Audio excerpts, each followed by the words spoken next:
Today I want to introduce you to Fender Motion, a new family of compact controllers designed to make Fender Studio Pro feel more immediate, expressive and hands-on. Motion is available in two sizes, the 32, which is this one, and the 16. Both of these share the same core workflow and both give you direct access to instrument control, mixer control, plugin control, so it's really about which layout you prefer. But before we get into all that, let me give you a teaser. This is a beat that I've created in just a couple of minutes with the motion controllers, and I'm gonna play this sequence that you're gonna hear from the synthesizer live on top so that you get a feel for the amazing expressiveness of these FATAR pads that we have in here, plus the touch strips.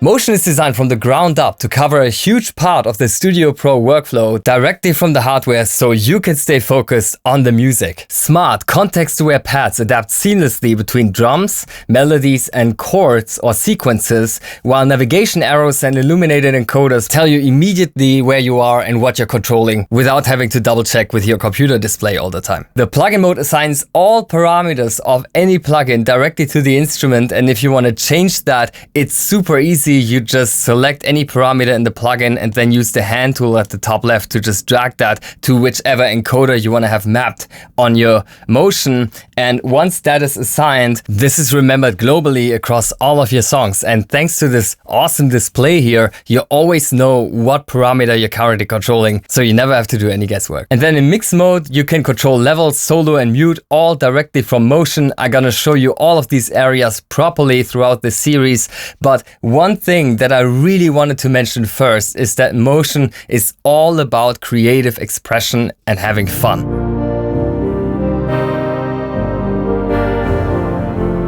Both motion controllers have pads from FATAR, and they're really among the most responsive and expressive pads I've ever played. It's amazing what kind of subtleties of my play these are picking up. For example, take a listen to this synth patch right here and how I'm able to mold it by just altering the pressure of my fingers. I can move from something soft and restrained to something much more powerful, without changing anything about the preset or adjusting even a single parameter. This instant response to finger pressure makes Motion feel much more like an actual instrument than simply a collection of controls. But by far my absolute favorite feature of the Motion is chord mode. Both motion controllers have the chord mode, and you can access that by pressing the respective button labeled chord on them. And when you enter the chord mode, you see that the pads are changing their color instantly. And this is what we call the famous chord mode. In famous chord mode, each color group represents one chord in a progression with different inversions and variations on the adjacent pads of the same color. And these chord progressions are taken from some of the world's most iconic songs, and you can combine them freely without having to know how to play them on the keyboard.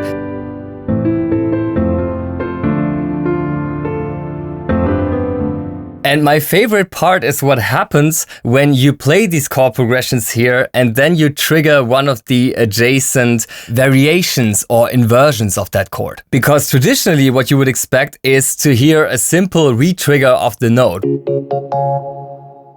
But that always sounds very mechanical and artificial. Nobody plays like this, right? But if I hold the first chord and then add one of these chord variations that you see here in the same color, then any of the shared notes between these two chord variations continue naturally like a legato instead of being re-triggered.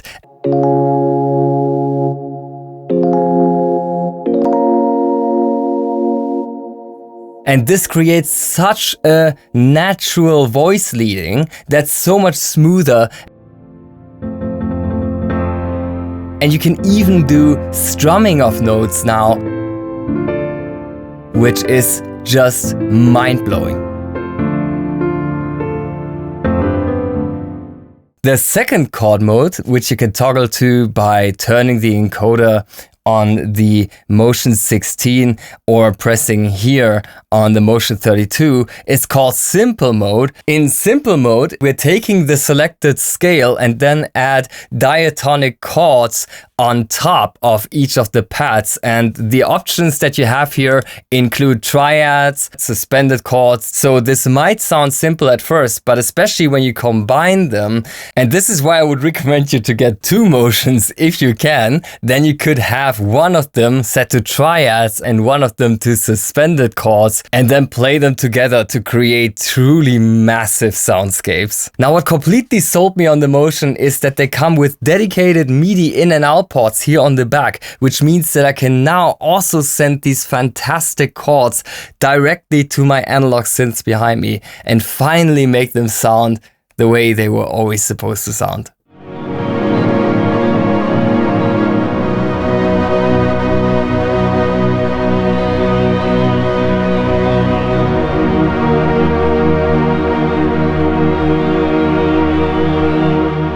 What I'm showing you here, these principles you can apply to any other instrument, whether it's a string section,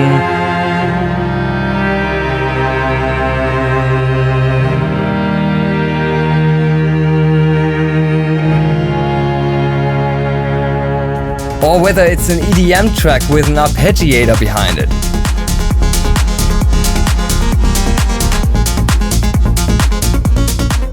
Regardless of what you're gonna do, Motion will unlock your creativity and bring it to the next level.